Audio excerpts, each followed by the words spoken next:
आटा, यानी गेहूं को पिसवाओ और आटा, यही तो होता है ना गेहूं से आटा, है ना। गेहूं से आटा बनाने का, किसी को कहो गेहूं से आटा बनाना, अरे गेहूं को पिसवा दो, ये आटा बन जाएगा।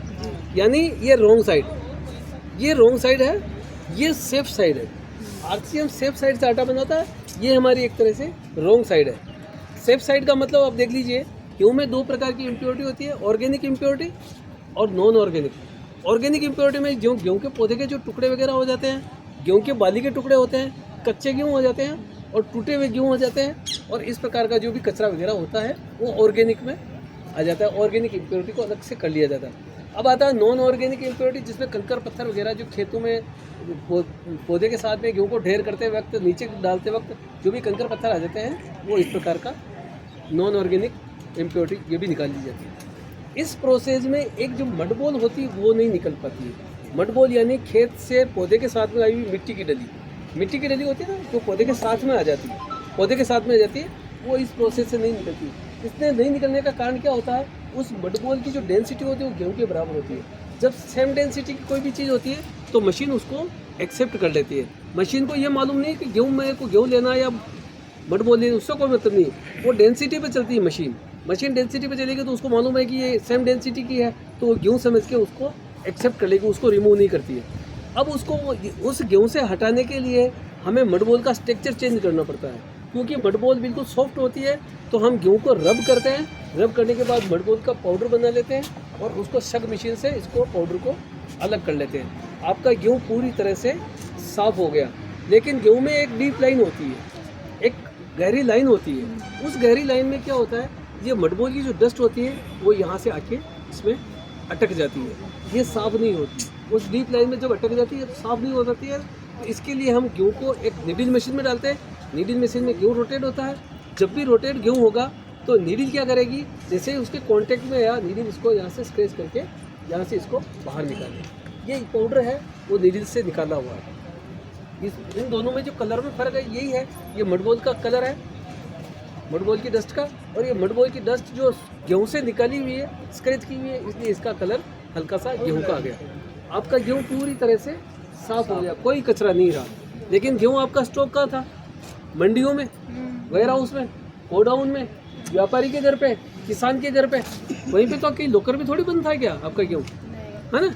तो वहाँ पे किसी ने चूहों की चौकीदारी की क्या, चूहों की चौकीदारी नहीं की, तो चूहों ने अपनी गंदगी कहाँ फैलाई, गेहूं में। कोई भी पक्षी आया, दाना उठाया, इसी में बीट कर गया, गंदगी कहाँ फैली, गेहूं में। कोई भी श्रमिक गया, जूते पहन के जाएगा, जूते खोल के जाएगा, जूते पहन के जाएगा, तो गली मोहल्ले की गंदगी, गली मोहल्ले की गंदगी जूतों में होती है, वो चली जाएगी गेहूं में।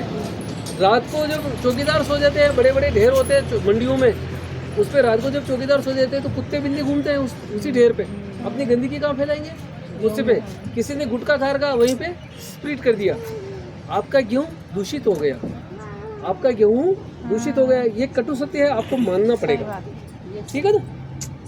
अब इसको साफ करने की कोई मशीन नहीं है, इस गेहूं को साफ करने की कोई मशीन नहीं है। हमें इस पानी का सहारा लेना पड़ेगा और पानी से हम गेहूं को धोते हैं। विद इन 5 से 7 सेकंड, 5 से 7 सेकंड पानी में गेहूं रहता है, फोर्स से पानी आता है, और ये गेहूं कचरा, गेहूं के कचरे को हम, जो गंदगी होती है, पानी के साथ उसको ड्रेन कर देते हैं। गेहूं आपका पूरी तरह से साफ हो गया।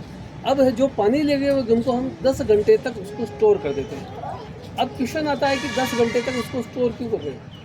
जब भी सीड में, किसी भी सीड में पानी लगता है तो सीड अपने आप में एक जर्मिनेशन की प्रक्रिया स्टार्ट करता है, अंकुरण की प्रक्रिया, अंकुरण की प्रक्रिया स्टार्ट करेगा। कोई भी सीड होगा तो गेहूं भी क्या करेगा, अंकुरण की प्रक्रिया स्टार्ट करेगा। अंकुरण में क्या करेगा, एनवायरमेंट से नाइट्रोजन लेगा और अपने आप में फोलिक एसिड बनाएगा। डॉक्टर कहते हैं ना कि आप अंकुरित मूंग खाइए, अंकुरित चने खाइए। आपको सूखे मूंग के लिए बोला क्या कभी, नहीं बोला, क्योंकि उसमें प्रोटीन, फोलिक एसिड नहीं बनता है। और गेहूं में फोलिक एसिड कब बन रहा है, जब ये, हाँ, ये जर्मिनेशन का प्रोसेस स्टार्ट हो गया। अब 10 घंटे के बाद हम इस पीसने के लिए यहाँ भेज देते हैं। ये टॉप है और ये है बॉटम।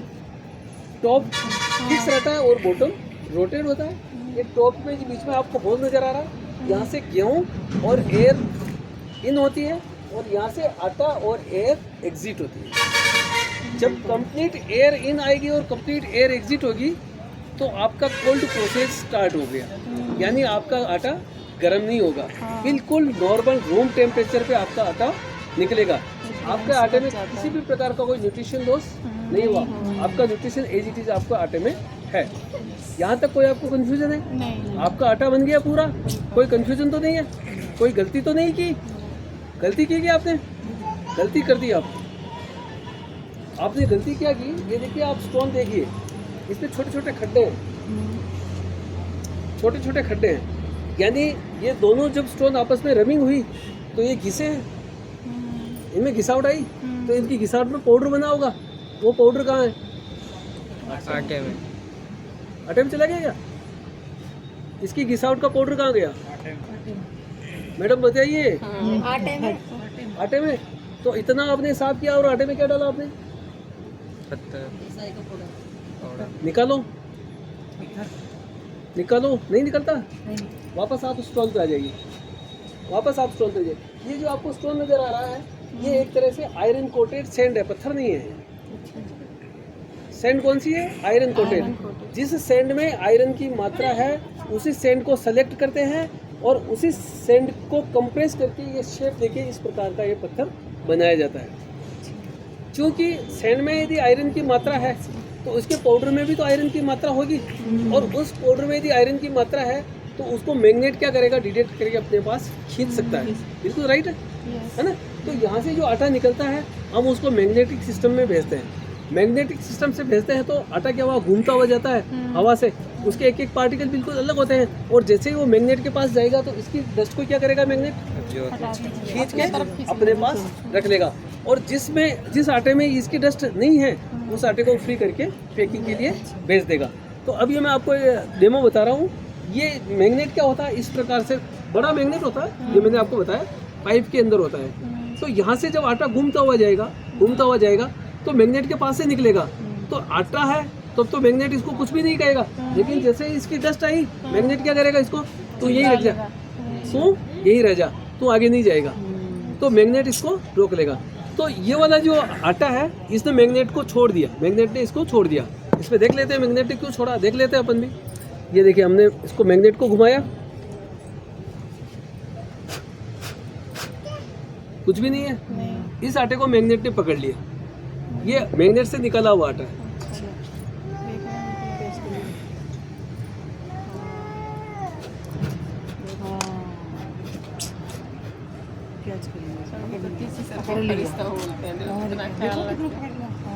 नहीं, बिल्कुल आटे जैसी है, बिल्कुल महीन है। ये आपको किरकिर नहीं आएगी, ये आपको किरकिर भी नहीं आएगी, इसको मालूम भी नहीं पड़ेगा। आटे के साथ चली भी जाएगी तो मालूम भी नहीं पड़ेगा। वो तो वहाँ पत्ती बनेगी। तभी तो लोगों के 90% पथरी है सर, जो खाली रहे 90% पथरी है। कोई कहेगा आटा से अलग है।